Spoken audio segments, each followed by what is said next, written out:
પંજાબમાં ઘૂસ્યા આતંકી, Gurdaspur પઠાણકોટમાં high alert, બંદૂકની અણીએ બનાવડાવ્યું ભોજન। પંજાબના સરહદી જિલ્લા ગુરદાસપુર અને પઠાણકોટમાં હાઈ એલર્ટ જાહેર કરવામાં આવ્યું છે। પોલીસ દ્વારા દાવો કરવામાં આવી રહ્યો છે કે તેમને 2 શંકાસ્પદ આતંકવાદીઓ ઘૂસી આવ્યા હોવાની માહિતી મળી છે। આ લોકો પઠાણકોટમાં ઘૂસ્યા છે।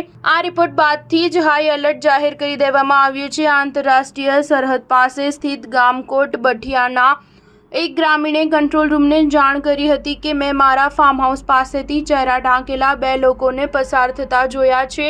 બંને ભારે હથિયારોથી સજ્જ હતા। ગ્રામીણે પોલીસને કહ્યું કે તેઓએ મને બંદૂક બતાવીને ડિનર તૈયાર કરવા માટે કહ્યું।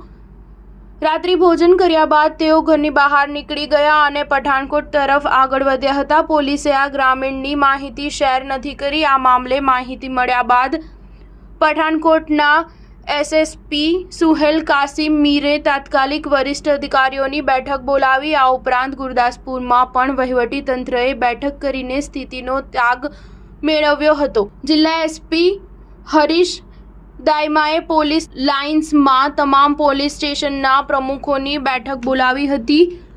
એક અહેવાલ પ્રમાણે ગુરદાસપુરના તમામ રેલવે સ્ટેશન અને બસ સ્ટેન્ડ પર ટેસ્ટિંગ સઘન તપાસ હાથ ધરાઈ છે।